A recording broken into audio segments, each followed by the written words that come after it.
वृन्दावनेश्वरी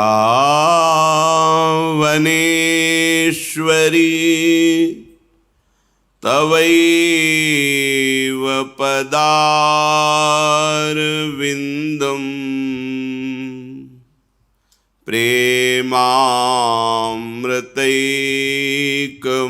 प्रेमामृतैकमकरन्द रसौघपूर्णम्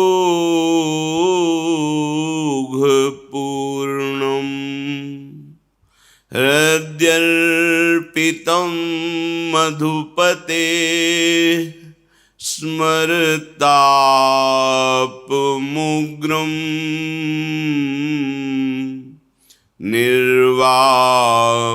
निर्वापयत् परम शीतलमाश्रयामि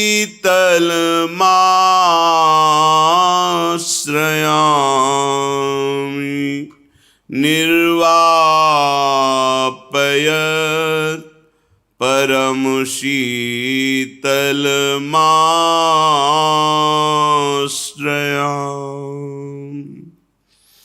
राधा राधा राधा राधा राधा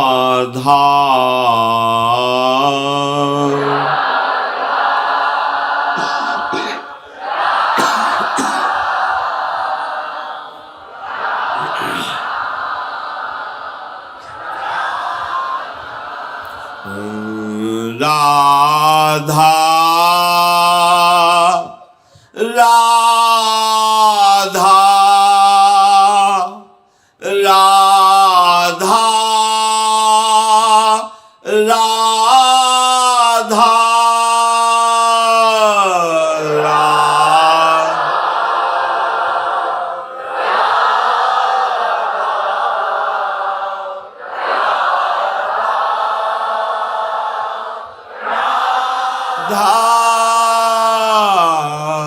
राधा राधा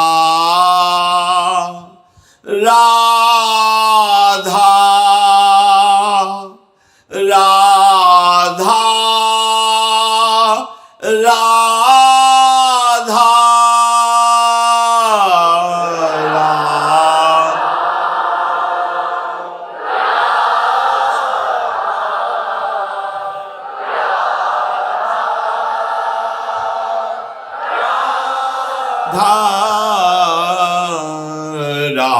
राधा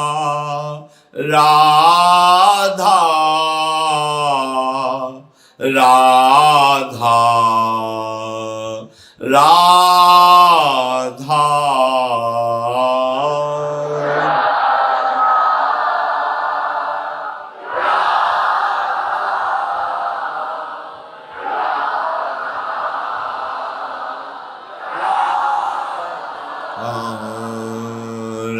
राधा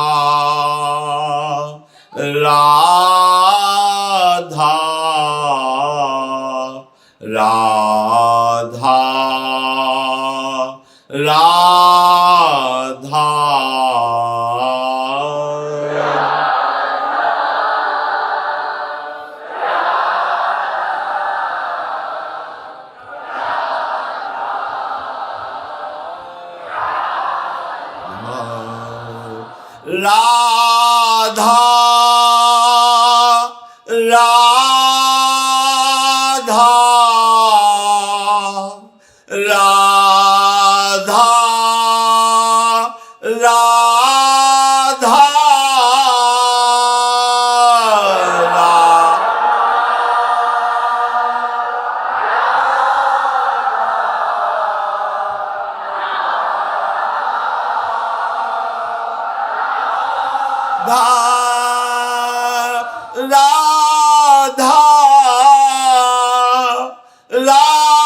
राधा राधा राधा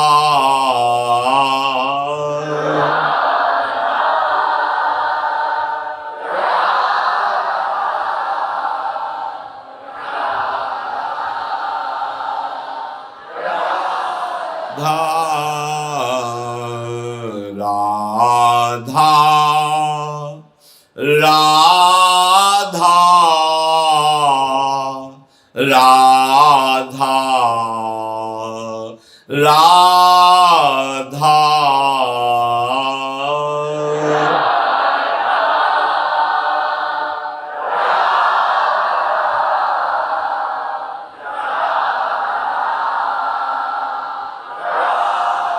श्री राधा वल्लभ लाल की जय। परम सच्चिदानंद घन प्रेम समुद्र नवनिभृत निकुंज श्री वृंदावन धाम लाडिले प्राणाराध्य श्री युगल सरकार श्यामा श्याम और समस्त हित परिकर, ये अहोभाग्य हमें अहेतु की कृपा से प्राप्त हुआ है। हमारे हृदय में ही प्रभु बैठे हैं और हम भारी संकट विपत्ति दुख जन्म मरण क्या क्या क्लेश वर्णन करें, वो सब भोग रहे हैं। ऐसा क्यों? प्रभु हमारे आनंद समुद्र और उनके अंश हम आनंद स्वरूप, फिर हम ये दुख विपत्ति संकट क्यों भोग रहे हैं? प्रभु भी तो हमारे ऊपर कृपा करे कि हम दुख विपत्ति संकट ये सब ना पाए। अरे हम तो उनके बच्चे हैं, वो क्यों कृपा नहीं कर रहे? वो तो कह रहे सब मम प्रिय सब मम उपजाए। वो कह रहे सब पर मोरी बराबर दाया। इसका मतलब कमी हमारी तरफ से हो रही। प्रभु तो कह रहे सब मेरे प्यारे हो, सब मेरे प्रकट किए हुए हो, सब पर मेरी बराबर दया है। समोहम सर्वभूतेषु, समस्त भूतों में मेरी कृपा और मैं दोनों समान रूप से हूं। अब हमारी त्रुटि क्या हो गई? हम इस माया खेल में प्रभु को भूल करके और खेल को सत्य मानकर, खेल के अभिनय को सत्य मानकर अब इसमें दुखी सुखी होने लगे। ये बहुत बड़ी त्रुटि हो गई। हमारी जो त्रुटि का प्रधान कारण है, जैसे कोई अभिनेता अभिनय करे, अब जो दर्शक जन हैं, जब विनोद का समय आया तो खूब हंस रहे हैं, लेकिन वो गंभीर मुद्रा में अभिनय कर रहा है। सब हंस रहे हैं पर वो नहीं, वो अंदर से कोई खुशी नहीं है उसकी, पर वो ऐसा स्वांग करेगा कि सब हंसेंगे, ऐसा लगेगा ये खूब प्रसन्न है, हंसे। जब रोने का नाटक आया, स्वांग आया, तो रोने का स्वांग कर रहा है, सब रोने लगे, पर वो रो नहीं रहा है, वो स्वांग कर रहा है, अभिनय कर रहा है। वो खेल को खेल समझ रहा है और आप उस खेल में इतना आकर्षित हो गए कि सत्य भाव को प्राप्त होते जा रहे हैं, जिसे तदात्म कहते हैं। अब दो विभाग वहीं कर लिए उस खेल में, एक अपने पक्ष वाले और एक विपक्षी, एक अच्छा पक्ष एक बुरा पक्ष, जबकि एक ही डायरेक्टर ने उस नाटक की रचना की है और वो स्वांग हो रहा है। उसमें कोई पक्षपात नहीं, सब अपना अपना रोल कर रहे हैं, पर आपने पक्ष स्थापित कर लिया। अब अपने पक्ष वाले को परास्त होते देखकर विषाद होता है, विपक्ष को परास्त होते देख करके हर्ष होता है, फंस गए। लेकिन जो कर रहा है उसको ना हर्ष है, न विषाद है, ना उसका जन्म है, न मरण है। वहां देखो ना, अस्त्र शस्त्रों से मारा जा रहा है। अगर वो उसमें मर गया होता तो दूसरे नाटक के अभिनय में कैसे आता? और आप भी जानते हो मरा नहीं, वो स्वांग कर रहा है, पर आप दुखी सुखी हो जाते हैं, तभी तो पैसा लगा के देखते हैं जाके। ठीक ये नाटक मंच त्रिगुणात्मिका माया के द्वारा रचा गया है और उस नाटक के अधिष्ठात्र हैं जगन्नाटक वैभवा भगवान श्री कृष्ण। हम हैं उनके अंश और हमको श्वांग मिला है, अलग अलग श्वांग मिला है। उस श्वांग में जब हम सत्य भाव कर लेते हैं, अब थोड़ी देर के लिए राजा का श्वांग बना और मंच के नीचे उतर कर वो किसी को आदेश करे तो कोई मानेगा क्या? उस समय जो उसके सेवक बने हुए हैं तो केवल वो उसी स्वांग की पूर्ति के लिए है। वो भी एक अभिनेता है, अभिनय कर रहा है सेवक का, लेकिन मंच के पीछे हुक्म करे तो उसका अदब करके थोड़ी कोई उसकी आज्ञा मानेगा। क्यों? समान है। कहीं पागल हो? जिस नाटक मंच पर तुम राजा का स्वांग जितने पैसे में कर रहे हो उतने में हम सेवक का कर रहे हैं, बस वहीं तक, पीछे नहीं। और हम क्या, हमें श्वांग मिला, हम भूल गए श्वांग को और मान लिया सत्य। ये मेरी स्त्री, ये मेरा पुत्र, ये मेरा पति, ये मेरा मकान, ये मेरा धन, ये मेरा पक्ष, ये मेरा विपक्ष, ये दुखी करने वाला, ये सुखी करने वाला, यही बंधन है। अब आप समझ पा रहे हैं भला स्वांग कर रहे हैं आप? नहीं, सत्य वो मेरी पत्नी है, वो मेरा पुत्र है।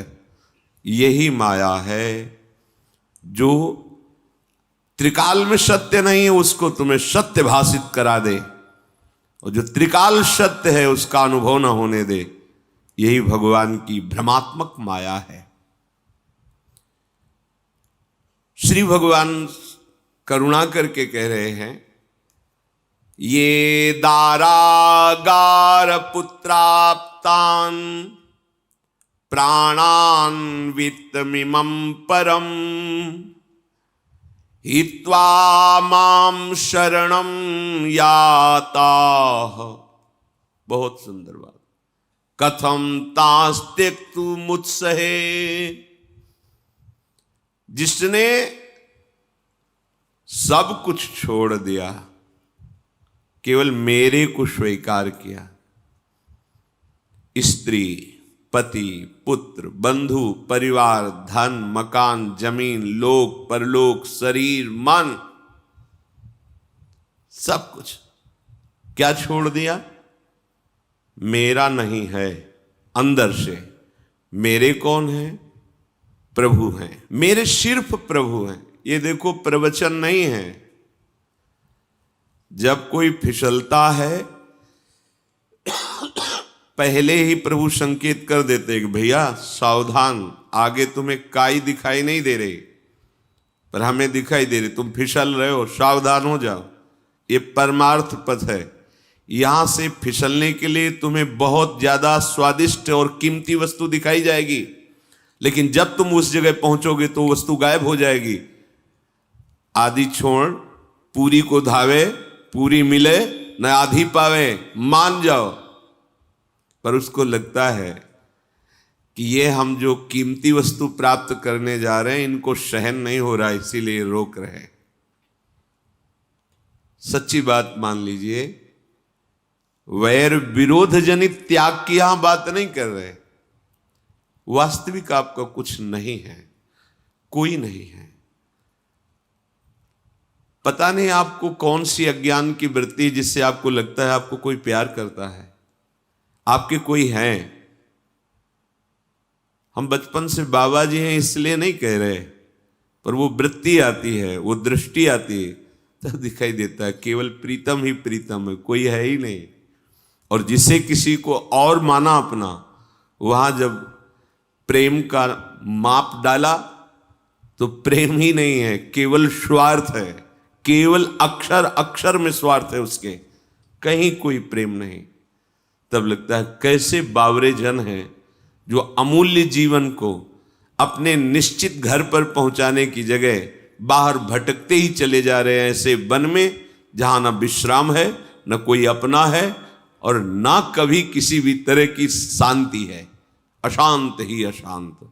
और वो समझ में नहीं आ रहा, ज्ञान की धरा है, अध्यात्म का प्रकाश हो तो हाय हाय मच जाएगा हृदय में। कितना समय बर्बाद कर दिया, अभी कोई स्थिति प्राप्त नहीं हुई, वो तूफान मच जाएगा हृदय में। ये दारागार पुत्राप्तान प्राणान वित्तमिमं परम, जिन्होंने इन सारे संबंधों को हृदय से त्याग करके केवल मेरे में अपनापन किया, हित्वा माम शरणम याता कथम तांस त्यक्तुमुत्सहे, मैं उसे कैसे त्याग सकता हूं। ये किन के लिए कह रहे हैं? चक्रवर्ती सम्राट रानी और पुत्रों सहित विराजमान महल में अम्बरीश जी महाराज के प्रति।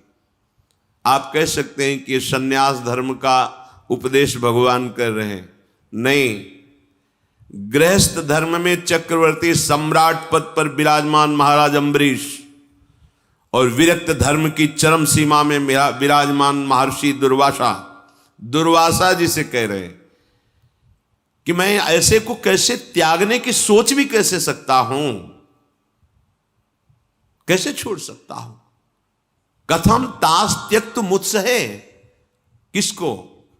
जिसने ये दारागार पुत्राप्तान प्राणान वित्तमिमं परम, दारा स्त्री, घर, जमीन, परिवार, संपत्ति, शरीर, प्राण, जिसने मेरे लिए अर्पित कर दिए हैं।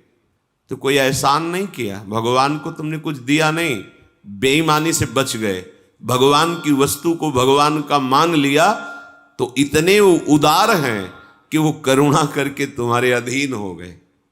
कैसे? जैसे एक घर का मालिक 1 किलो बढ़िया मिठाई लाया, सबको दिया, पुत्र को, पत्नी को, सबको, पाओ आज। उनमें से एक पुत्र भागा, एक पीस जो उसको हिस्से में मिली और पिता के मुख में ऐसे किया। पिता को कैसा लगा? गोद में उठा लिया, दुलार किया और उसको पवा दिया और हृदय बलिहार हो गया। तो क्या उसने दान किया क्या पुत्र ने? नहीं, पिता की दी हुई वस्तु को उन्हीं के दुलार में समर्पित किया। तो क्या पिता उसका भोक्ता बन गया क्या? नहीं, पिता अपने हाथ से लेके गोद में बैठा के उसको पवा रहा है और सब पा रहे हैं, पाए भी रहा है, पर इसे पिता पवा रहा है और हृदय का अद्भुत प्यार उस पुत्र का विशेष उन्नति, विशेष भाव रखेगा। ऐसे ही भगवान समोहम है, सब भूतों में समान भाव से है, सबको सब कुछ भगवान ने दिया है, पर भगवान की दी हुई वस्तु को भगवान का मान के जब अर्पित कर देते हैं तो भगवान के हृदय में उसके प्रति पक्षपात प्रकट होता है, दुलार प्रकट होता है। और कह रहे कथम तास त्यक्तुम उत्सहे, मैं उसे कैसे छोड़ सकता हूं। और जिसे भगवान नहीं छोड़ते उसके आनंद चरण चूमता है, रोम रोम परमानंद में ज्ञान, विज्ञान, भक्ति, ऐश्वर्य, वैभव, सिद्धियां सब उसके। जिसके भगवान हो गए तो अब पाना क्या बाकी रह गया। बोले कैसे हम छोड़ सकते हैं सब हमारे, तो छूट तो जाएंगे, पकड़ के दिखाना, पकड़े रहना। श्रुत बनितादि जान स्वार्थ रत ना करो नेह सभीते, अंत ही तो ही तजेंगे पामर तू न तजय बहिते। तुम बाबा जी हो, कठोर हृदय, तुम क्या जानो, प्यार करना क्या जानो तुम। कहते छोड़ दो, उनको मत छोड़ो। अभी पहले बताया स्वांग करो, स्वांग, जिसको जो स्वांग प्रभु ने दिया ठीक वैसे ही स्वांग करो। स्वांग में सत्य मत मान लेना कि तुम राजा हो गए, तुम पति हो गए, तुम्हारे पुत्र हैं, तुम्हारा सब स्वांग में होता है। एक बच्चा, एक बच्ची, पत्नी, वो भी सब पेमेंट से है। बच्चा भी, उसको भी पैसा मिलेगा अभिनय का। वो बच्चा नहीं जानता है मेरे मम्मी पापा और हैं, बस मुझे 2 घंटे के लिए इनको पापा बोलना या पिताजी बोलना या मम्मी बोलना है। वो भी जानती है या जानता है। अगर पत्नी का रोल कर रहा है कोई पुरुष, श्रृंगार करके तो जानता है बराबर पेमेंट पे हम इन थोड़ी देर के लिए। ऐसे ही हम तो युगल सरकार के हैं। मृत्युलोक में इस माया नाटक मंच पर मुझे स्वांग करने के लिए भेजा गया। करो गुरु का स्वांग, अगर अक्षरशः ठीक स्वांग कर ले गए तो इनाम मिलेगा। तुम करो शिष्य का स्वांग, ठीक स्वांग कर ले गए तो जीवन मुक्त हो जाओगे। तुम करो गृहस्थ का स्वांग, ठीक स्वांग कर ले गए तो जो योगियों की गति होती वही तुम्हारी गति होगी।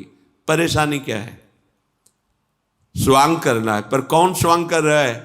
सब अपनी प्रॉपर्टी मान लिए हैं, सब अपना मान लिए हैं, इसीलिए रो रहे हैं, इसीलिए परेशान हो रहे हैं।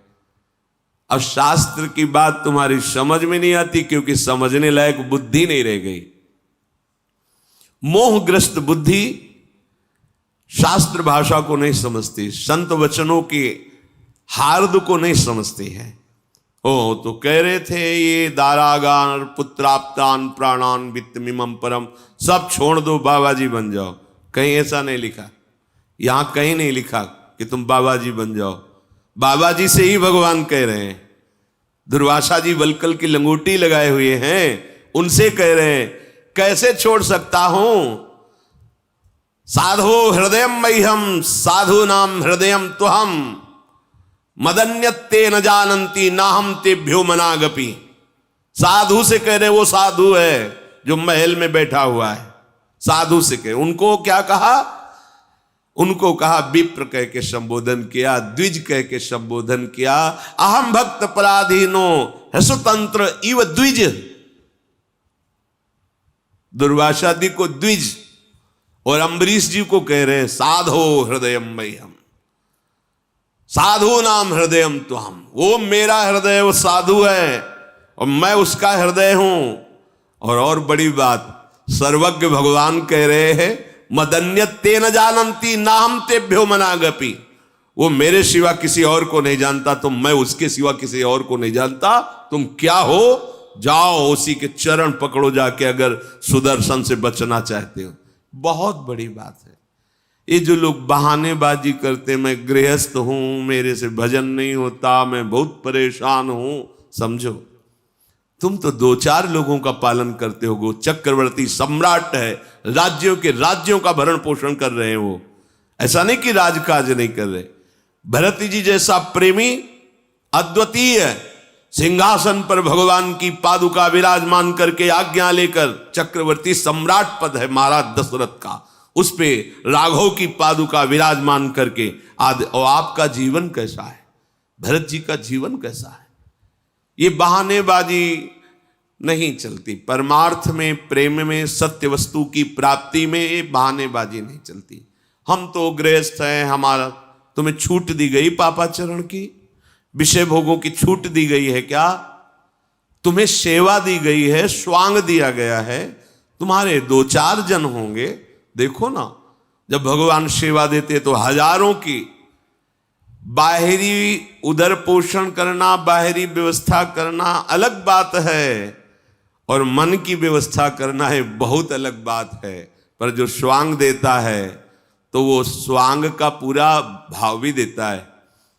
अपने घर से कपड़ा पहन करके गया और वहां उसकी पोशाक अलग, ये पोशाक पहनो, ये तुम्हें डायलॉग बोलने हैं, ऐसा नहीं, ऐसा भाव करना, ऐसा भाव करना। वही जगत गुरु अंदर बैठे सिखाता है कि तुमको ये पद मिला है, तुम्हें ऐसे बोलना है, तुम्हें ऐसे चलना है। अब ये तब सिखाता है जब आप उनके स्वांग को स्वांग समझो। आप उनको तो समझ ही नहीं रहे, उनके बताए हुए वाक्य नहीं बोल रहे, उनकी बताई हुई क्रिया नहीं कर रहे, मनमानी। तो क्या हुआ? हटा दिए गए। अब स्वांग नहीं असली, तो अब असली उसका दंड भोगो। पुनरपि जननम पुनरपि मरणम पुनरपि जननी जठरे शयनम। अब भोगो उसको।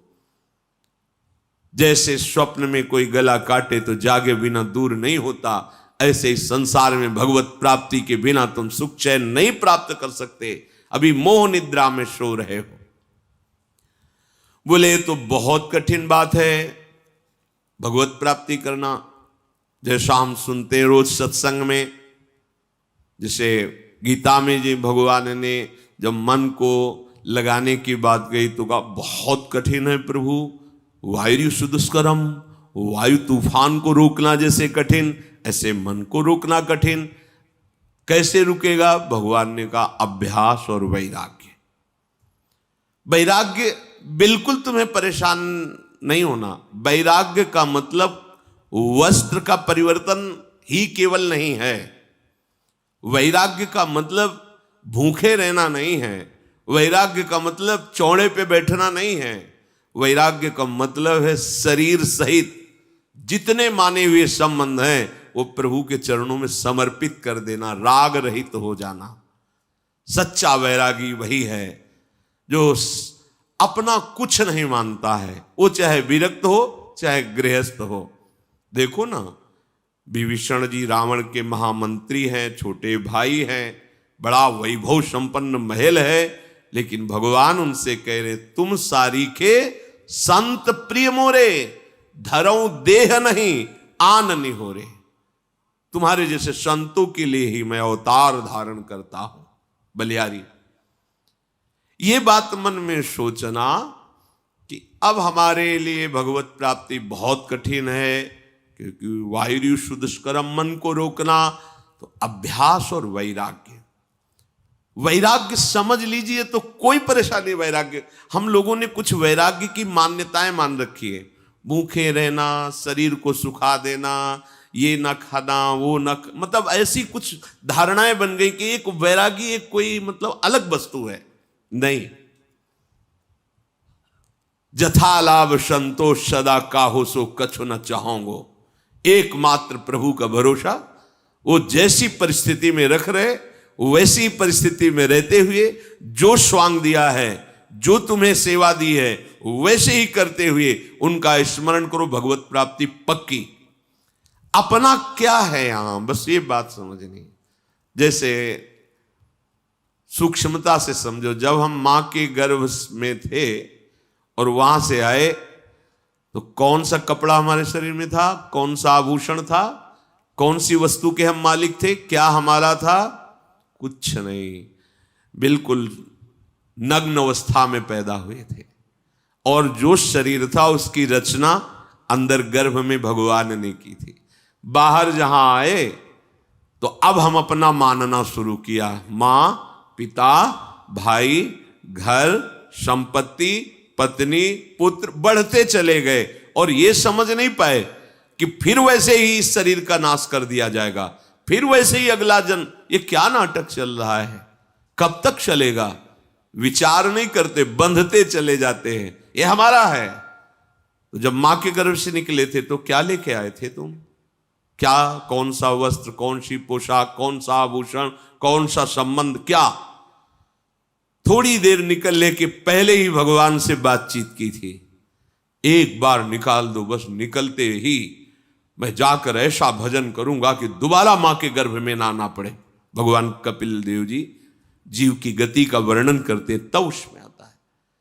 तो भूमि परत भा ढाबर पानी, तिम जी वही माया लपटानी। जैसे आकाश से निर्मल जल गिरा, भूमि में गंदा हो गया, वैसे फिर गंदा हो गया मन। ये माँ, पिता, भाई, बंधु, परिवार सब फिर वैसे स्वीकृति हो गई जो हमारी दुर्गति का कारण है। अब हम इनको कैसे त्याग सकते हैं? तो तुम्हारे हैं कौन? अरे बावरे, जब ये फिर शरीर छूटेगा तब फिर अकेला होगा, फिर कोई नहीं होगा, फिर शरीर मिलेगा, फिर यही प्रपंच होगा। ऐसे करोड़ों जन्म हो गए, विचार तो कर, हम इनको कैसे छोड़ सकते? तो पीछे जन्म के माता पिता, भाई बंधु तुम्हें याद है क्या?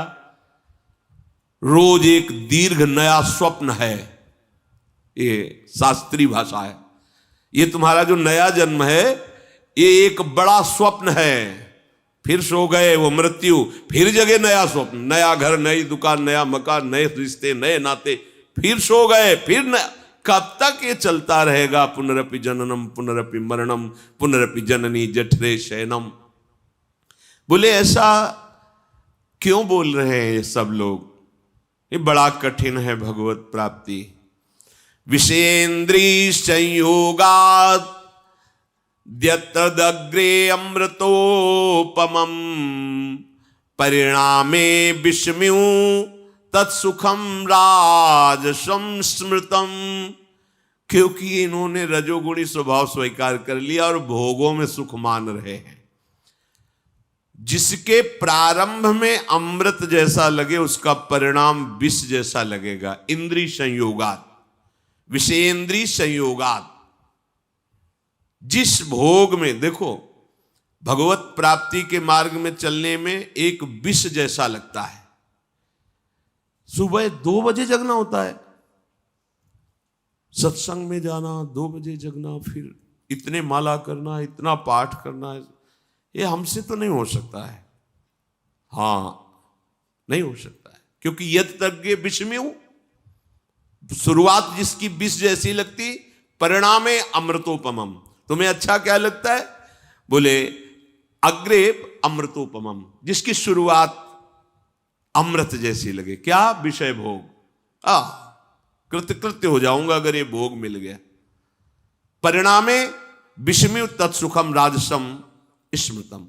ये रजोगुणी बुद्धि भोगों में सुख की भावना कराकर हमें विष पिलाती चली जा रही। ऐसा अहम का विष, कर्ता भोक्ता विष बैठ गया कि अभी अध्यात्म की बातें ऊपर से निकल जाती, समझ में ही नहीं आता। समझ में तब आए कि सोच के आए कि अमुक कार्य हो जाए और हो गया। अरे बोले बड़े सिद्ध बाबा हैं, बड़ा चमत्कार है। और फंसो। जितना था उसमें तो तुम्हें सांस लेने को नहीं दिया माया ने एक बार भी, राधा बोलने का अवसर। अब और मिला तो और फंसो उसमें। अरे प्रभु से मनाओ, संतों से मनाओ कि मेरी बुद्धि शुद्ध हो जाए। सबसे बड़ा धन बुद्धि ठीक निर्णय करने लगे, बुद्धि पवित्र हो जाए, आप कृतकृत्य हो जाओगे। एक शब्द याद कर लो, बाहरी किसी वस्तु व्यक्ति स्थान से आपको कभी भी तृप्ति और आनंद नहीं मिल सकता। जब मिलेगा तो यहां मिलेगा, यहां मिलेगा। ढूंढ लो, खोज लो, भाग लो जहां तक भागना है, कर लो जो करना है। तुम चाहे अपने तौल के बराबर सोना चांदी पहन लो, चाहे जितना वैभव एकत्रित कर लो, सुख वहां नहीं यहां है। और यहां सुख मिलता है हृदय में, हृदय बिहारी भगवान में स्थित होने पर। ठीक बात समझ लो। जब तक तुम भगवान का भजन करके भगवान में स्थित नहीं होगे, तब तक तुम्हें कभी भी सुख शांति नहीं प्राप्त हो सकती। बोले तो ये जो भजन है ये बड़ा कठिन जान पड़ता है, कोई सरल उपाय है आपके पास? जिससे पूछते हैं ना कि थोड़ा शोभा भी बन जाए, दाम भी कम लगे, ऐसा आभूषण है? तो जो महापुरुष जन होते हैं हर प्रकार की औषधि निकालते हैं। तो हमारे श्री भगवान ने औषधि निकाली, बिल्कुल सरल भगवत प्राप्ति का उपाय, विशेष तुम्हें कोई श्रम नहीं। ये भगवान की वाणी। बोले यतः प्रवृत्तिर्भूतानां येन सर्वमिदं ततं स्व कर्मणा तमभ्यर्च सिद्धिं विन्दन्ति मानवः। न्यायाधीश बोल रहे हैं जगत के, उनकी बात पे संशय मत करो। वो जो कह रहे हैं वो मान लो, निहाल हो जाओगे। प्रभु कह रहे हैं यथा प्रवृत्तिर्भूतानां येन सर्वमिदं ततं। ये प्रवृत्तिर्भूतानां, जहां से सब प्रकट हुए हैं वो परिचय जान लो। कहां से प्रकट हुए? पूरे सब मेरे से प्रकट हुए। कौन? ये कौन प्रकट हुआ? बोले मैं ही प्रकट हुआ हूं। अब समझ में आता है? तुम्हें नहीं आएगा। क्यों नहीं आएगा? क्योंकि देह भाव से हो। भगवत भाव आ जाए तो जानत तुम्हें हो जाए, क्योंकि वो तुम्हें ही था, दूसरा कोई है ही नहीं, वही वो है। जब यहां दूसरा नहीं है तो यहां कौन है? यहां कहां से आ गया? ऐसे चलाओ। पर होता है ऐसे, तो भले थोड़ी मान्यता हो जाए पर ऐसे मान्यता नहीं होती। और जब तक ऐसे मान्यता नहीं होगी तब तक पूरी नहीं हुई, फिर भटकना पड़ेगा। बहुत अच्छी बात, बिल्कुल सहज। अब हमें तो अच्छी लग रही, पता नहीं आपको समझ में आ रही कि नहीं।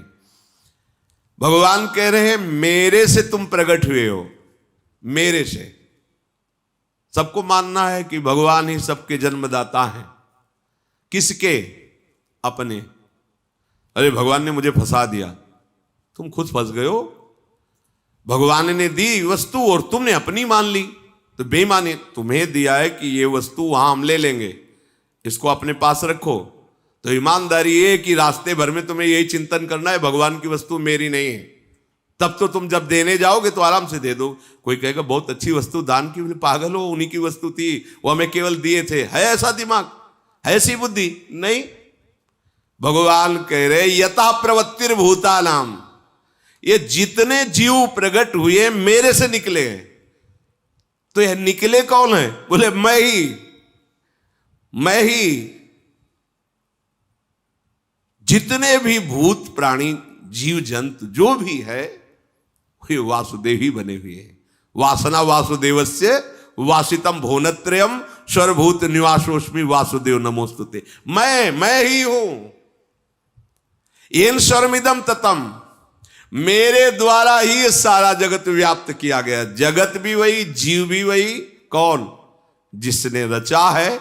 ये रचना कोई और नहीं है, वही अपने आप से अपने आप में रचे। तुम जान पा रहे हो, तुम इसलिए नहीं पा रहे हो कि तुमने भेद पैदा कर लिया। शरीर संबंध से, कर्ता भोक्ता भाव से तुम भगवत भाव रहित हो गए तो जीव भाव को प्राप्त हो गए। जीव भाव इतना दृढ़ हो गया देह भाव में कि मैं स्त्री हूं, मैं पुरुष हूं, मैं ज्ञानी हूं, मैं अज्ञानी हूं, मैं धनी हूं, अमुक अमुक अमुक बढ़ गया भेद। ऐसा बढ़ता चला जा रहा है कोहरे की तरह कि अब कुछ सूझता नहीं।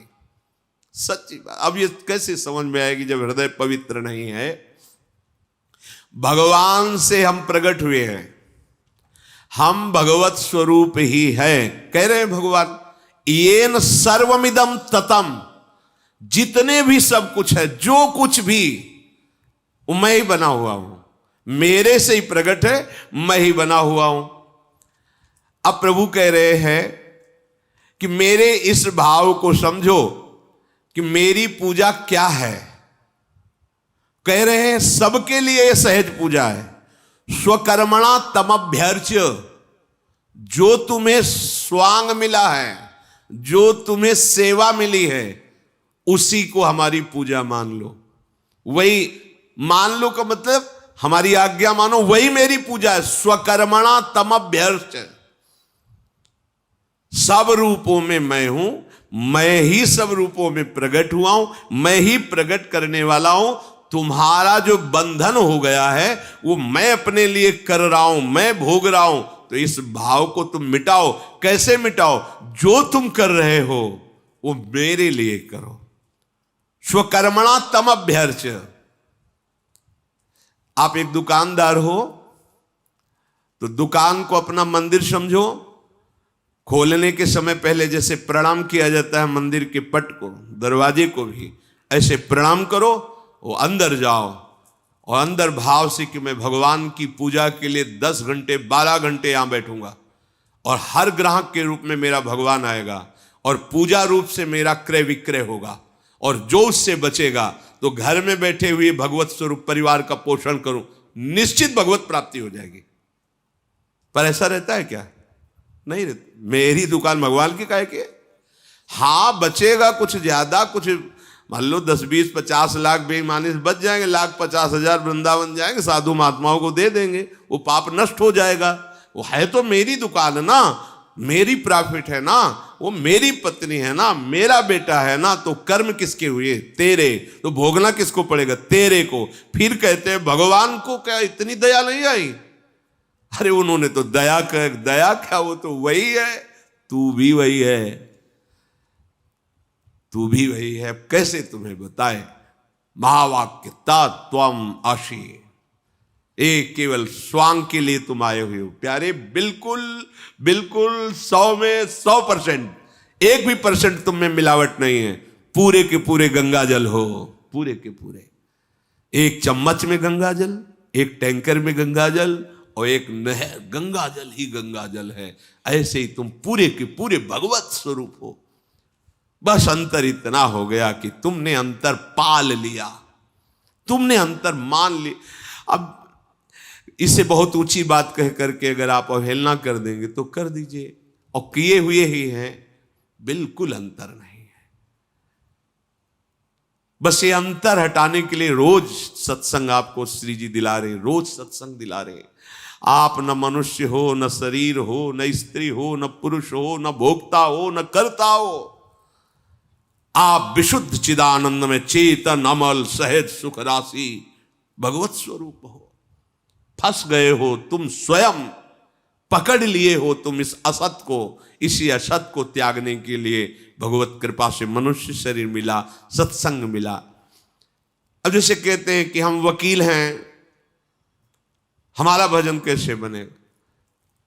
तो न्यायालय में जाते समय न्यायालय को मंदिर के भाव से प्रणाम करो, मेरे भगवान विराजमान है इसमें। गए जो भी उसमें सेवारत है जैसे, और अपने अपने कार्य को बिल्कुल ठीक धर्म के अनुसार करो। बीच बीच में नाम स्मरण करते रहो। तुम वकालत करते हुए भी भगवान को प्राप्त हो जाओगे, जज होते हुए भी भगवान को प्राप्त हो, चपरासी होते हुए भी भगवान को प्राप्त हो जाओगे। भगवान यहां ये नहीं कह रहे कि अगरबत्ती जलाओ, ये अलग अलग भाव की उपासना है, उन्हीं की हो रही। कह रहे स्वकर्मणा तमभ्यर्च। हम बाबा जी हैं, आरती पूजा, दिन भर माला चलाना, ग्रंथों का स्वाध्याय करना, रात दिन संयम, ये हमारा स्वांग है, तुम्हारा स्वांग और है। धर्म से चलो, जो कार्य मिला उसे भगवान की पूजा समझो, जो परिवार मिला उसे भगवान की पूजा अभी आनंद हो जाए। मानते कहाँ हो?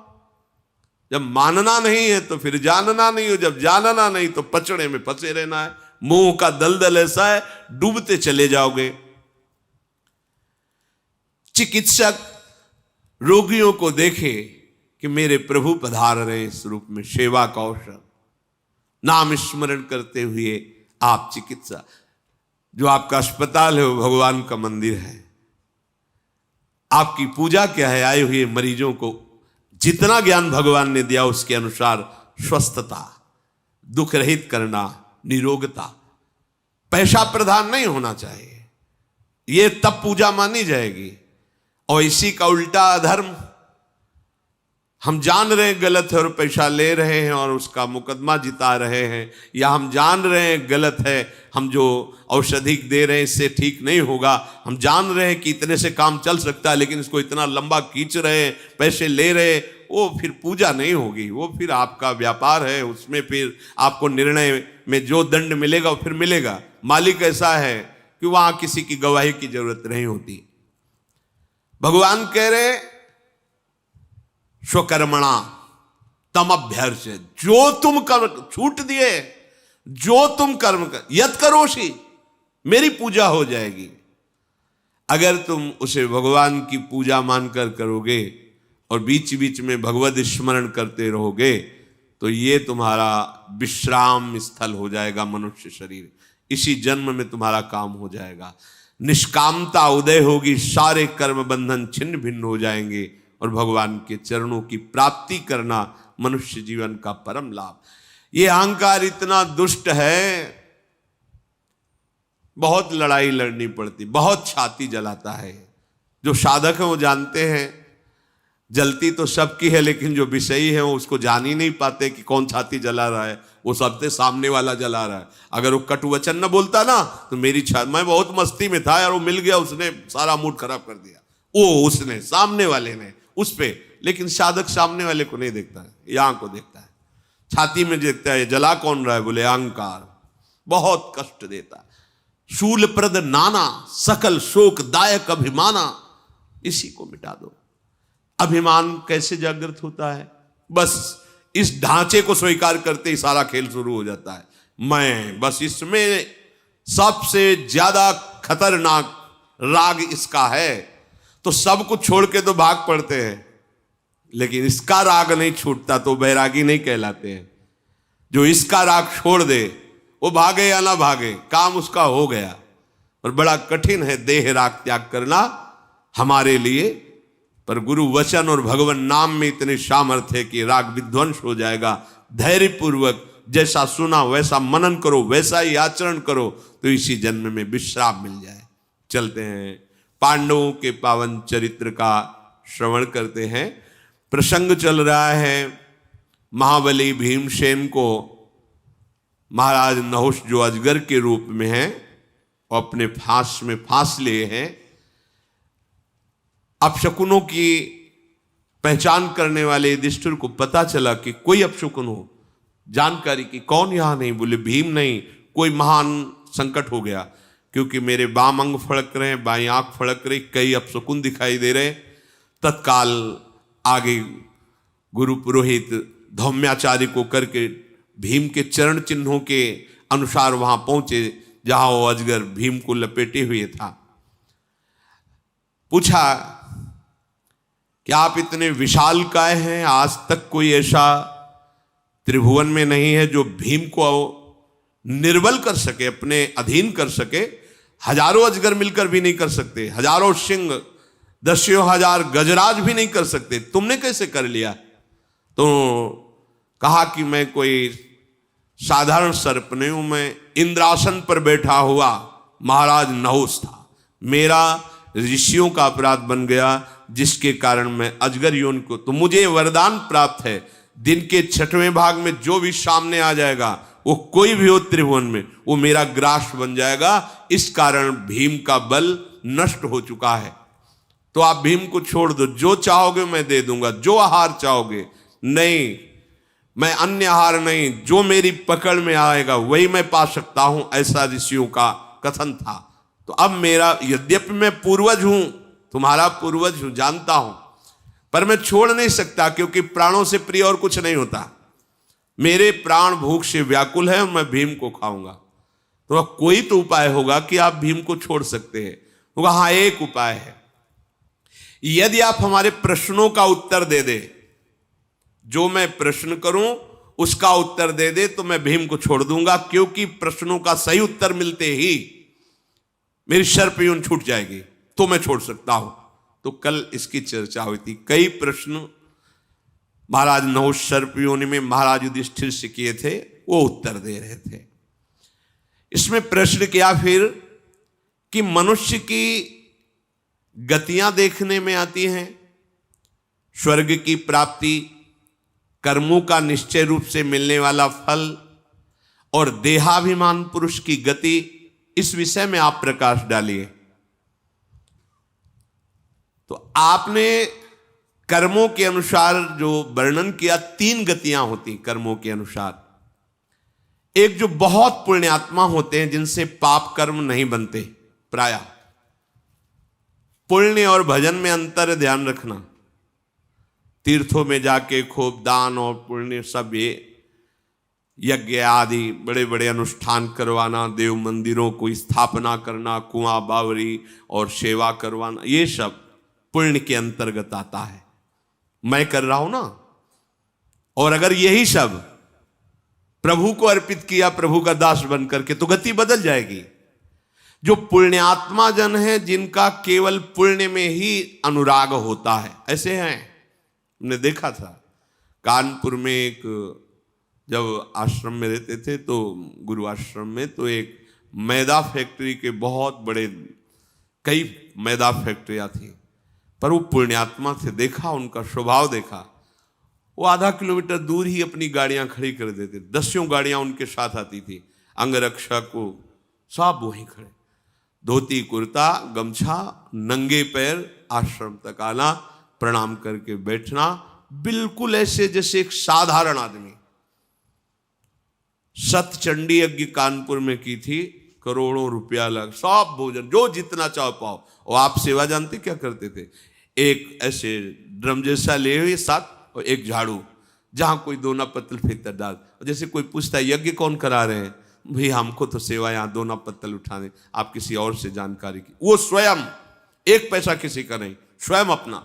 ये पुण्यात्मा पुरुष जानने भी नहीं दे रहे कि कौन कर रहा है।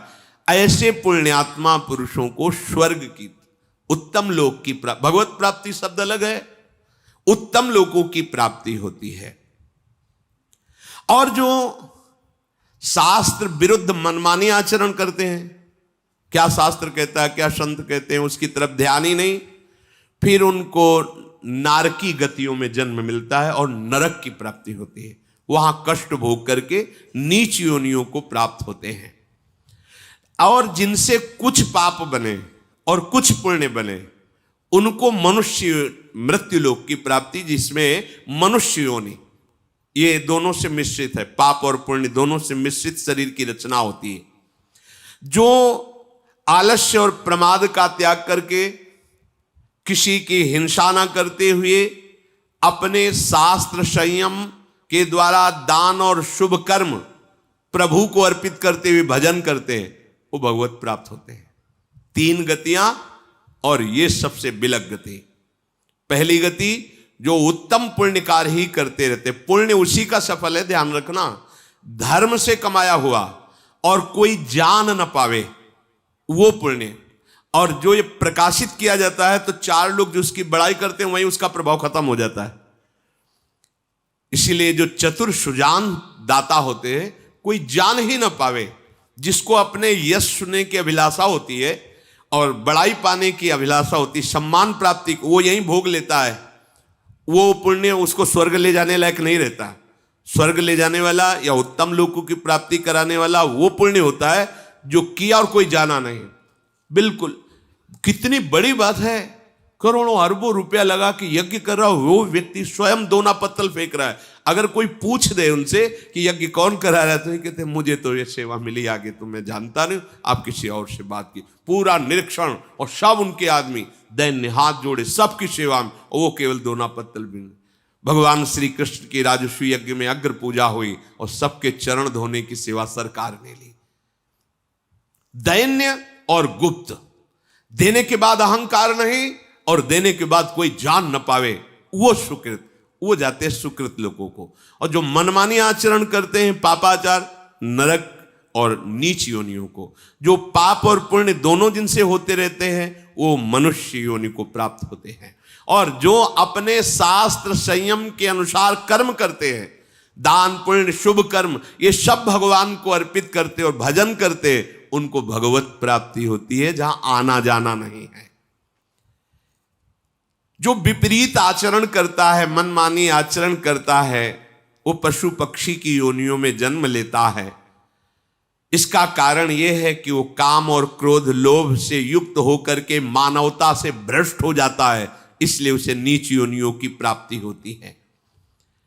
प्रयोजनवश जीव प्रायः इन्हीं 3 गतियों को प्राप्त होता है।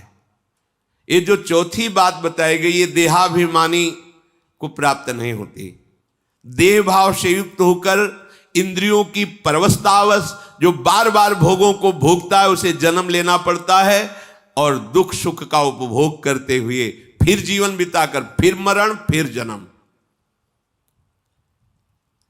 जो सबका हित करते हुए आत्मस्वरूप प्रभु का भजन करता है और अपने सारे कर्म प्रभु को अर्पित करता है, वो परब्रह्म में भली भांति प्रतिष्ठित हो जाता है, अर्थात वो भगवत प्राप्त हो जाता है।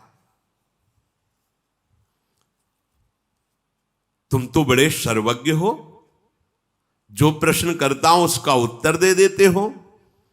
तुमने बहुत बड़े अद्भुत कर्म किए हैं, तभी तुम्हें ऐसा ज्ञान प्राप्त हुआ है। अद्भुत कर्म का तात्पर्य है तुमने ऋषियों की जरूर सेवा की। तो 10,000 ऋषि अब भी वनवास में महाराज युधिष्ठिर के पास हैं, और उन्हीं के लिए वो क्लेशित हुए थे कि कैसे भोजन पवाऊं। तो भगवान सूर्य की आराधना करके वो बटलोई प्राप्त की थी। तो महाराज फिर एक प्रश्न का और उत्तर दीजिए। ये जो बड़े बड़े धन संपत्ति वाले जन हैं, ये अपने को बुद्धिमान समझते हैं, शूरवीर समझते हैं, पर इनको कौन ऐसा है जो मोह में डाल देता है, दुर्गति हो जाती है, जैसे मेरी हुई। नहुष जी कह रहे हैं जो सर्पयोन में, मैं देवराज इंद्र के पद पर था, उस पद में जाते ही मैं मदोन्मत्त हो गया और मेरे से वो अपराध बना जो बिल्कुल नहीं होना चाहिए। महान तपस्वी ऋषियों से पालकी जुतवाई, परंतु आज मेरा हृदय जल रहा है कि मैंने वो क्या अपराध किया। जिन ऋषियों की चरण धूलि माथे पे रखना चाहिए, उनके कांधे पे पालकी ढुआई और मेरी ये दुर्गति हो गई। ये बड़ा कष्टदायक जीवन मेरा सर्प योनि में है। बोलो, स्वर्ग का देवराज इंद्र पद मुझे प्राप्त था, दिव्य विमान थे, पर मैंने अभिमान में ऋषियों की पालकी जोती।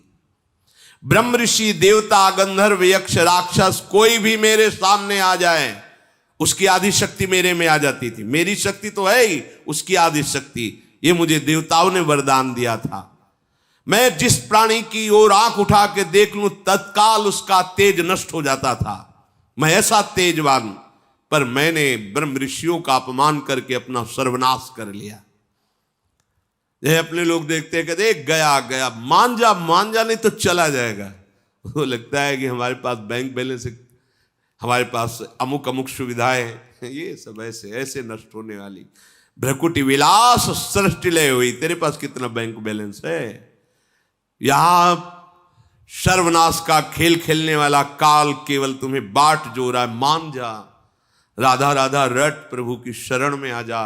ये अभिमान छोड़ दे, मैं कुछ कर लूंगा, कुछ नहीं कर पाएगा। ये काल तुझे नष्ट कर देगा। बस प्रभु की शरण में हो जाओ। जो करा रहे हैं उन्हीं के द्वारा कराए हुए सत्कर्मों को उनको अर्पित कर दो, भगवत प्राप्त हो जाओगे। पर कौन भगवत प्राप्त होना चाहता है? कौन शांति चाहता है? चाहते सब सुख हैं, पर मार्ग दुख का अनुसरण करेंगे। मेरी इतनी बुद्धि भ्रष्ट हो गई थी कि जब पालकी पर ऋषिजन चल रहे थे तो मैंने आगे चलने वाले महर्षि अगस्त को लात मारी कि शार्प शार्प, मतलब शीघ्र चल शीघ्र चल। तो उन्होंने कहा, जा, तू देवराज इंद्र के पद में बैठा हुआ इतना बड़ा अपराध कर दिया। सर्प सर्प बोलता है, जा सर्प योनि को प्राप्त हो। जब मैं नीचे गिरा तो देखा मैं सर्प योनि को प्राप्त हो गया। प्रमाद, ये विवेक शून्यता, ये धन और पद का अपराध मेरा सर्वनाश कर दिया। जब मैं गिर रहा था तो रोने लगा और ऋषियों से कहा कि आप तो बहुत करुणामय हैं, कम से कम मेरे साप को आप एक सीमा में बांध दीजिए, कब तक मैं भोगूंगा इस दुख को। तो उन्होंने कहा कि जब तुम्हारे कोई उत्तर दे देगा, तुम्हें स्मृति प्राप्त रहेगी मेरी कृपा से, और जब तुम्हारे धर्म संज्ञक प्रश्नों का उत्तर दे दे तो जान लेना साक्षात धर्मराज तुम्हारे सामने खड़े हैं। बस तुम उनके दर्शन से ही इस शाप से मुक्त हो जाओगे। तो हो, मुझे आज सौभाग्य प्राप्त हो गया है। आपने मेरे प्रश्नों का उत्तर दिया, मैं समझा साक्षात धर्मराज तुम हो। आज मेरे अजगर के शरीर त्यागने का अवसर आ गया। अब देखो, मैं तुम्हारे सामने भीम को छोड़ता हूं और अपने शरीर को छोड़ता हूं। जे ही ऐसा कहा, अजगर शरीर छूटा दिव्य तेजों में, क्योंकि वो महान पुण्यात्मा ही है, अपने स्वरूप को प्राप्त हुए। धौम्याचार्य ने मंत्रों से भीम को अभिषिक्त किया और उनको साथ लेकर आश्रम पर आए। तब धर्मराज युधिष्ठिर ने सबके सामने कहा कि भाई देखो, इतने बड़े प्रतापी पुण्यात्मा देवराज इंद्र के पद पर बैठने वाले नहुष जी से एक शिक्षा लो। कभी भूल से भी, क्योंकि हम लोगों का वनवास चल रहा है, कहीं किसी ऋषि का अपराध न बन जाए। कई बार कहा है यहां कि धाम मां की तरह दुलार करता है, तुमसे और गलतियां हो जाएंगी, क्षमा हो जाएगा। वैष्णव अपराध मत करना, यहां गुरुद्रोह अपराध मत करना, पर और हो चाहे ना हो ये अपराध जरूर करेंगे, जरूर करेंगे। कितनों को देखा है। देखो, जब कोई सतमार्ग में चलता है तो जिसने तुम्हें सतमार्ग दिया है वही तुम्हारे सतमार्ग की दृढ़ता के लिए वो विपरीत वालों को भी भेजेगा। कल सुना था, मुझे मंत्र लेना है तो तुम्हारे अंदर क्रोध वृत्ति त्याग करो। उन्होंने ही लगाया झाड़ू लगाने, झाड़ू मार उसके, टोकरी पूरी डाल उसके ऊपर, वही भेजता है। परमार्थ पे चलो, ये मार्ग है, ये सुविधा है, भेजा, चलो भड़काओ इसको, इसको बोलो। अच्छा, सुने न काहू की कही, कहे न अपनी बात, नारायण वा रूप में मगन रहे दिन रात। ना काहू सो बोलिवो, ना कोई व्यवहार, बस अपनी कुंवर किशोरी को जियत निहार निहार। परमार्थ पुष्ट हो जाएगा, अपराध की गुंजाइश ही नहीं। ये जो चार जगह हम अपने ज्ञान का, विज्ञान का, अपने धन का, वैभव का प्रदर्शन करते हैं ना, फिर रास्ता बदल जाएगा। सतमार्ग अनन्य भाव से संत वचन, गुरु वचन, शास्त्र वचन के अनुसार चला जाता है। मार्कंडेय जी उन ब्रह्म ऋषियों में भी विराजमान हैं।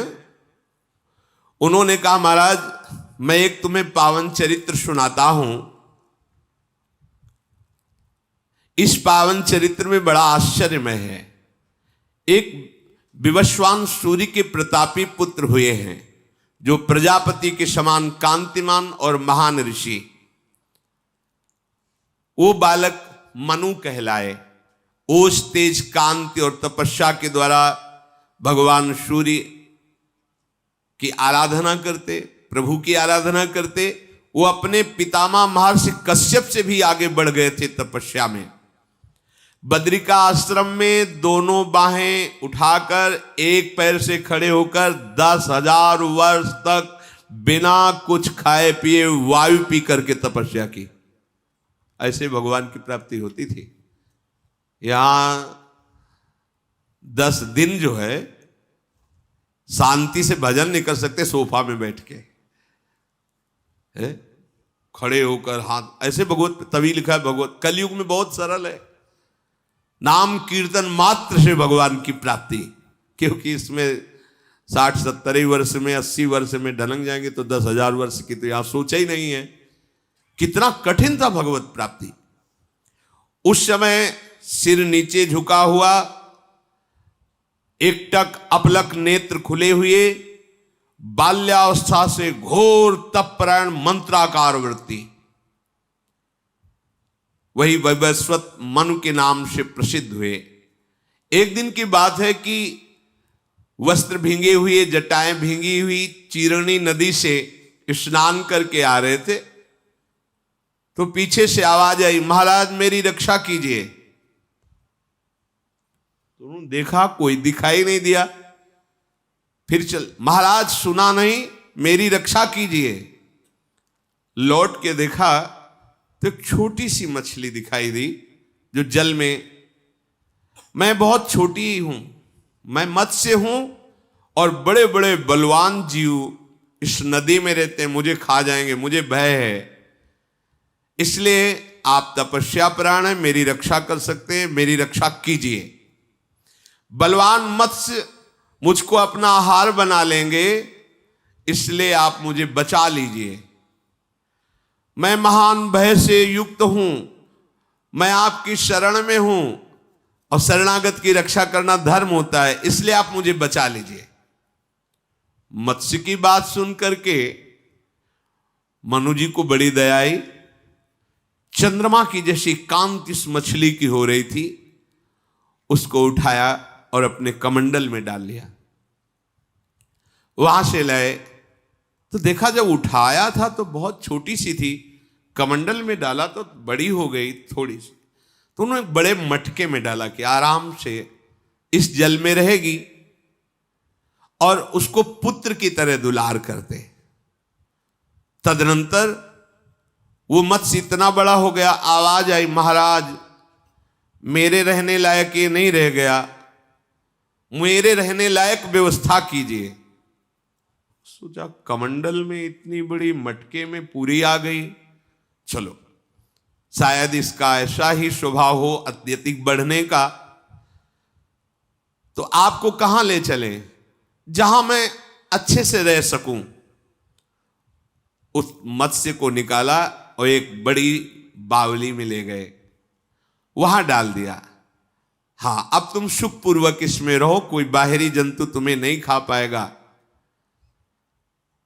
2 योजन की चौड़ाई की वो झील थी, 2 योजन 8 कोस, 8 कोस, 1 योजन का मतलब 4 कोस, 8 कोस की थी। परंतु डाला थोड़ी देर में, कहा महाराज मेरा शरीर और बड़ा हो गया, अब मैं कह रहा हूं पूरा तालाब, वो झील जो है मत्स्य। आश्चर्य, कमंडल, मटका, बावड़ी और झील, क्या स्वभाव इस मछली का है। देखो मैं हिलडुल भी नहीं सकती, तो मेरा शरीर जहां आनंद पूर्वक रह सके वहां मुझे ले चलो। तो तुम ही बताओ मैं कहां ले चलूं।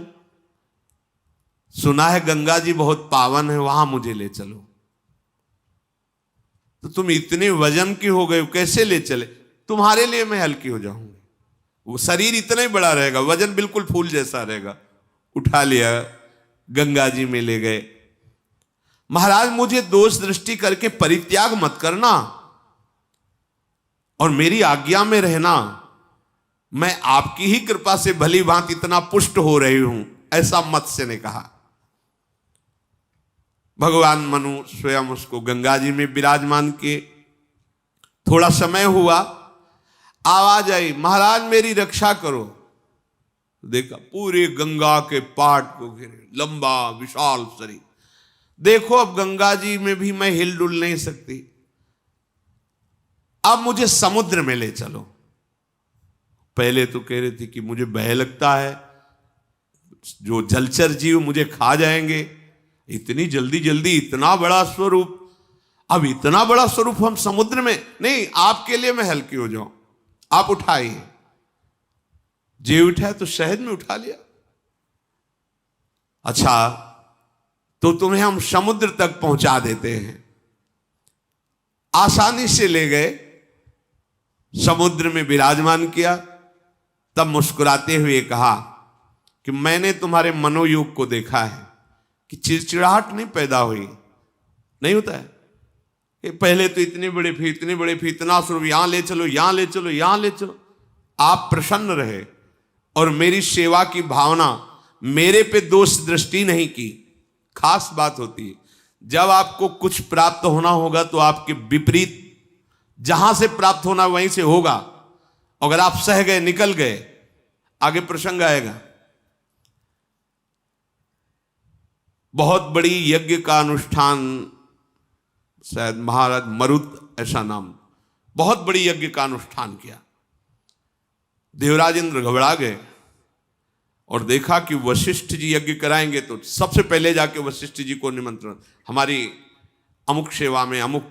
तो उन्होंने कहा कि हम तो उपरोहित हैं मरुत जी के, उनका हमारी आज्ञा है।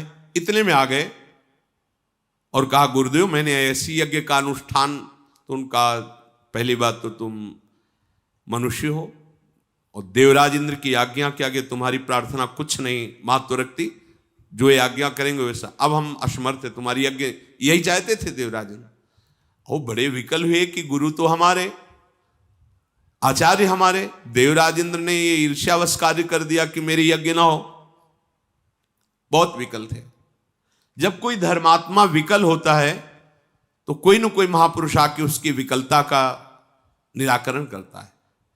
देवर्षि नारद जी आ गए तो उनका सुनो, मैं एक ऐसे महापुरुष को जानता हूं, वो इतने समर्थ हैं कि किसी भी देवता की ताकत नहीं कि उनके सामने उनका विरोध कर सके। वह संवर्त ऋषि इस समय वाराणसी में हैं और अद्भुत वृत्ति से रहते हैं। तुम अगर उनको आचार्य रूप में वर्ण कर लो तो कोई उनके समान इस समय आचार्य रूप में वर्ण करने की समानता वाला नहीं, उनको तुम वर्ण। पर ध्यान रखना, उनको वर्ण करने के लिए जब आप चलोगे तो विपरीतता पैदा करेंगे। अगर विपरीतता सह गए तो आगे पार हो जाओगे। पहचानेंगे कैसे? बोले रोज विश्वनाथ जी के दर्शन करने आते हैं तो सांकरी गली विश्वनाथ जी की, उस समय तुम शव को रख देना, वो शव से दूर हट जाते हैं। जो प्रच्छन्न भेष हो, पागल जैसे दिखाई दे, मरुज से का जान लेना संवर्त जी। वो ऐसा ही किया, वो तो राजा ही थे और शांत भाव से खड़े। देखा कि एक महापुरुष आ रहे हैं, उन्मत्त अवस्था है। जो शव देखा तो साइड में प्रणाम महाराज, वो भागे, वापस लौटे। वो जैसे जैसे उनके पीछे भागते जा रहे एकांत, तो हाथ में लघु शंका करके उनके ऊपर डाल रहे, थूक रहे, पत्थर मार रहे हैं। जितना उपद्रव कर सब पर महाराज मरुद पीछे ही। क्या चाहता है? वह महाराज मैं जानता हूं आप बृहस्पति के भाई महाराज संवर्त हैं। अच्छा, किसी ऋषि ने परिचय बताया होगा, क्योंकि मैं तो प्रच्छन्न भेष में रहता हूं। बोलो क्या चाहते हो? बोले महाराज एक आप ही हैं, पूरी बात बताई कि ऐसा ऐसा हुआ, आप हमारी यज्ञ करा सकते हैं। बोले मैं ये कार्य तो करता नहीं, पर यदि तुम आए हो प्रेरणा से तो तुम्हें निष्फल भी नहीं करेंगे। पर ध्यान रखना, अगर मेरा आश्रय छोड़ दिया, दूसरे का आश्रय ले लिया तो इसी में तुम नष्ट हो जाओगे, भस्म हो जाओगे। और अगर मेरा आश्रय नहीं छोड़ा तो किसी दैवी शक्ति की भी सामर्थ्य नहीं कि तुम्हारी यज्ञ में विघ्न डाल सके। उनका पक्का अनन्य भाव से आपका वर्ण करके गए। जो ही इंद्र ने सुना कि जिस कार्य के लिए हमने वशिष्ठ जी को अपने पक्ष में कर लिया, उन्होंने सांवर्त ऋषि को अपना आचार्य बना लिया। तो अग्नि देवता को भेजा कि जाके मरुत को बता दो कि मैं आहुति ही नहीं लूंगा तो तुम्हारी यज्ञ कैसे होगी। अग्नि देवता साक्षात प्रकट हुए और कहा इनसे मत करवाओ, मैं आहुति स्वीकार नहीं करूंगा। तो संवर्त ऋषि ने जानो क्या शब्द कहा था, अय अग्नि, मेरी तप की शक्ति से तू परिचित नहीं है, अभी तेरे को भस्म कर दूंगा। किसको? अग्नि देवता को। अग्निदेव भाग गए वहां से और कहा देवराजन से कह देना जब तक यज्ञ पूरी ना हो जाए कोई भी विघ्न अगर उपस्थित किया ये सामर्थ। पर जानते हो क्या कहा था, अगर मेरा अस्त्र छोड़ दिया किसी भय से, किसी प्रलोभन से, तो स्वयं नष्ट हो जाओगे। ये मार्ग ऐसा है। शांति से एक बार निश्चय करो मेरा मार्ग कौन है। शांति से निश्चय करो मार्ग दाता कौन है, मार्ग का आश्रय क्या है, और बस चल पड़ो। बीच में कितनी पंक्तियां ऐसी मिलेंगी, आओ इसमें रबड़ी बट रही तुरंत ले लो, यहां तो तुम्हें सूखी दलिया भी नहीं मिल रही, आओ ना, कितने वर्ष हुए नहीं, आओ अभी हम तुम्हें भगवत प्राप्ति कराते हैं। आधी छोड़ पूरी को धावे, पूरी मिले न आधी पावे। एक बार केवल पता चल जाए कि वो कहीं और पंक्ति में खड़ा था तो तेरे द्वारे बटत है सहज लाडली लाल के अब दोबारा पंक्ति में आना मुश्किल हो जाएगा, क्योंकि तुम्हारी सामर्थ्य नहीं कि तुम इस पंक्ति में खड़े हो जाओ। ये केवल कृपा से मिला है, और कृपा की अवहेलना करके अन्य आश्रय ले लिया, फिर नहीं। ये अनन्य मार्ग है, एक जैसे भी हैं। यद्यपि भक्त अनन्य जो विषय इंद्रियन बस होए, करबट कोटि जितेंद्रियन ते समलह न कोय। चाहे जितना विषय हो, अनन्य हो गया हमारे माई श्यामाजू को राज, और सो कृपाति सुलभ नहीं ताको कौन उपाय, चरण शरण हरिवंश की सहजय बने बनाए। अब आगे बात बन गई। ये जो समझते हैं कि वाणिज्य व्यापार है, दुकान है, पैसा फेंको माल दे, ये पैसा से माल मिलने वाला नहीं। ये ऐसा जादू है, ये चित्त का अपहरण करने वाला मार्ग है। चंचल चित्त आकर्षणी, तभी आप वहां तक पहुंच सकते हैं। और चित्त उसी का अपहरण किया जाता है जो अपने चित्त को नामे करने के लिए तैयार है। आपका है, स्वीकार कर लीजिए। जो चित्त विषयों में लगा हुआ है, हमारी सामर्थ्य समर्पण करने की नहीं, तो हम रो तो सकते हैं ना, बस इसी से श्री जी कृपा कर देंगे। और जब यह है कि हमारी सामर्थ्य हम कहीं भी जाके, वो फिर अलग वार्ता हो गई। भगवान ने कितना रूप बदला, कमंडल में, मटके में। तो ये थोड़ी कहा कि आपने हमसे कहा था इतने बड़े होके, अब इतने बड़े हो गए, फिर वही समुद्र में। चिड़चिड़ाहट नहीं हुई, आपको हमारे प्रति दोष दृष्टि नहीं हुई, आप वैसे ही हमारी सेवा में भाव करते रहे। इसलिए अब मेरी बात सुनो, आगे महाप्रलय आने वाला है। उनसे कहा महाराज मनुष्य, आप मनोयोग के साथ मेरी बात सुनिए। ये सारा का सारा संसार चौपट होने वाला है। अभी संपूर्ण जगत की प्रलय व्यवस्था हो चुकी है। जो प्रलय की व्यवस्था है, महान सूखा पड़ना, आग बरसना, जल बरसना, ये सब नष्ट हो जाएगा। केवल जल ही जल, न कोई लोक, न लोकांतर, न जीव, न जंतु, न कोई पर्वत, कुछ नहीं, केवल जल ही जल। इसलिए मैं तुम्हें आदेश करता हूं, जल्दी से जल्दी तुम कुछ बीज और एक मजबूत नाव बनवाओ, और एक बहुत मजबूत रस्सी, और उनमें सप्तऋषियों को बैठा लो। आओ, क्योंकि महाप्रलय होने वाला, सब नष्ट हो जाएगा। तुमने हमारी बात स्वीकार की, तुम्हें चिड़चिड़ाहट नहीं पैदा हुई, नहीं होता ना। एक बार किसी महापुरुष से किसी ने कहा कि आप उनको बहुत प्यार करते हैं, हमको क्यों नहीं करते हैं, हमारी में क्या कमी है। अच्छा, इस प्रश्न का उत्तर बाद में देंगे। हमारी इच्छा, ये 2 वृक्ष हैं, इनके नीचे अलग अलग चबूतरा बनाओ। तुम बनाओ, तुम बनाओ। शाम के कहा दोनों हमारी पसंद के नहीं, हटा दो। सुबह फिर कहा चबूतरा बनाओ, शाम के फिर कहा हटा दो। तीसरे दिन जिन्होंने प्रश्न किया था उन्होंने कहा आखिरकार आपको पसंद क्या है, क्या चाहिए आपको, रोज बनवाते हो रोज बिगाड़ देते हो। दूसरे से पूछा तुम्हें कोई परेशानी, बोले भगवान जीवन भर आदेश करते रहिए, बनाइए बिगाड़िए, मुझे तो आपकी आग। बोले समझे मैं उसे क्यों प्यार करता हूं? तुम्हारी चिड़चिड़ाहट आ गई ना, कैसा चाहिए चबूतरा, रोज बनवाते हो बिगाड़ देते हो, बैठो आराम से। ये परमार्थ है। जब हम आपके हैं तो आप रोज बनवाओ, रोज बिगाड़ो या बैठा ले रहो, मेरे से के उसमें क्या तात्पर्य? मेरे को क्यों परेशानी होगी? मेरे को तो आपकी आज्ञा पालन करनी बस। जहां अहम है, जहां अपनी बुद्धि लगाई, परमार्थ वहीं गिर जाता है। ये स्वार्थ व्यवहार नहीं है। कैसे भगवान अपनी रक्षा की बात कर रहे थे, पर बात क्या थी? इनकी रक्षा करनी थी। महान तपस्वी हो, सब प्रलय हो जाएगा लेकिन तुम्हारा नहीं होगा। जाओ जल्दी से एक नाव तैयार करवाओ, एक रस्सी और कुछ बीज आदि लेकर के हमारे ऊपर आकर के रस्सी में मेरी सींग में बांध दो। मैं महाप्रलय में तुम्हें खींचता रहूंगा और आनंदमयी वार्ता करता रहूंगा। तुम्हें कोई भय नहीं लगेगा और तुम्हें कोई मार नहीं सकेगा। भगवान की देखो कैसी कृपा होती।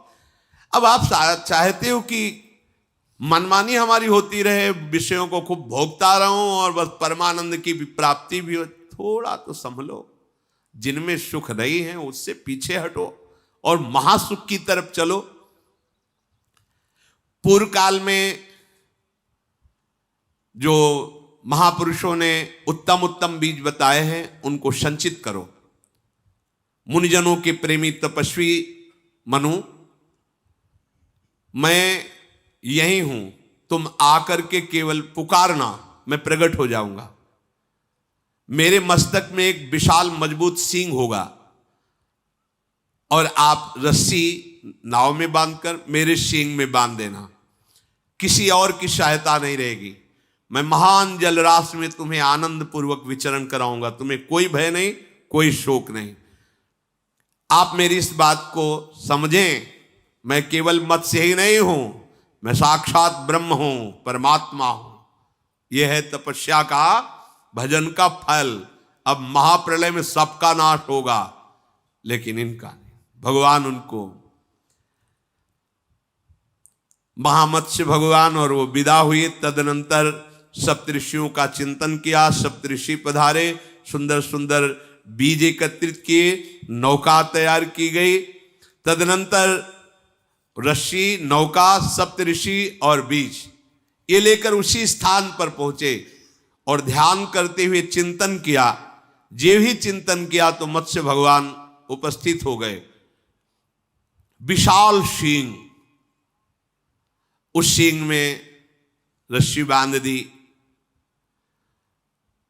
रस्सी बंधे हुए मत्स्य भगवान नौका को खींचने लगे।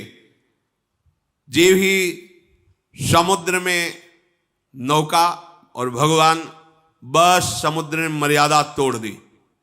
भयंकर गर्जना करते हुए सारे विश्व को डुबोने लगा। उस महासागर की प्रचंड वायु ने संपूर्ण पृथ्वी को जलमग्न कर दिया। न कोई स्त्री, न पुरुष, न वृक्ष, न लता, न जीव, न जंतु। देखो ना, कभी कभी एक लहर उठती है तो गांव के गांव, नगर के नगर विध्वंस कर देते हैं। ना आकाश, ना द्युलोक, सब जल ही जल, सारा विश्व जलमय हो गया। केवल सप्तऋषि, मनु, मत्स्य भगवान और वो बीज जो उनकी नाव में। बहुत वर्षों तक भगवान उन्हें आनंद देते हुए प्रलयकालीन जल में विचरते रहे। आनंददाता भगवान। जब समय फिर सृष्टि के रचने का आया तब भगवान ने हिमालय की चोटी जब खुली हल्की सी, तब वहां ले गए और कहा कि अब नाव को इस चोटी पे बांधो और इंतजार करो, धीरे धीरे जल खत्म हो जाएगा, फिर तुम सृष्टि की नवीन रचना में ये बीज और सप्तऋषि और महाराज मनु तुम संकल्प करो और फिर सृष्टि का विस्तार करो। तुम्हें मालूम होना चाहिए हे युधिष्ठिर, वो शिखर आज भी प्रसिद्ध है जहां भगवान मत्स्य ने प्रथम बार प्रलय के जल से निकले हुए उस शिखर पर नाव बांधी थी। वो नौका बंधन के नाम से हिमालय में प्रसिद्ध है। और भगवान ने कहा मैं प्रजापतियों का भी पति ब्रह्म हूं, इतना तुम समझो, मेरे से भिन्न कोई वस्तु नहीं है। मैंने मत्स्य रूप केवल तुम्हारी रक्षा के लिए धारण किया है। देवता, असुर, मनुष्य आदि समस्त प्रजाओं की सृष्टि तुम्हारे चिंतन मात्र से हो जाएगी। तुम जिस देवता का चिंतन करोगे, पूर्व स्मृति के अनुसार वही देवता प्रकट हो जाएगा, वैसी सृष्टि। जाओ, हमारी आज्ञा है, तुम सृष्टि पालन करो। भरत कुलभूषण, जो इस मत्स्य भगवान के चरित्र को सुनता है और भगवत स्मरण करता है, उसके मोह का नाश हो जाता है और वो दुख रहित हो जाता है। अपने जीवन को दुख रहित करने के लिए, महासुख में निमग्न करने के लिए सार बात समझ लो, एक ही उपाय है, भगवान की शरण में होकर भगवत भजन करना। आप जान नहीं पा रहे, ये देहाभिमान ही सब दुखों का कारण। हर समय हृदय में भय, विषाद, जलन ये पैदा करता रहता है। देहाभिमान के कारण हम अपना आधार मानते हैं कोई व्यक्ति, अपना आधार मानते हैं धन, अपना आधार मानते हैं जन, अपना आधार कोई स्थान, कोई पद, और ये सब परिवर्तनशील हैं। ये आज तुम्हारे, कल तुम्हारे नहीं रहेंगे, फिर तुम्हारा क्या होगा। इसलिए हमारा आधार, आश्रय केवल एक श्री भगवान है। हमें जो सेवाएं मिली हैं वो अपनी धर्म पूर्वक करें, खूब नाम जप करें, इसी से परम मंगल होगा। शेष चर्चा आगे। श्री राधा वल्लभ लाल की।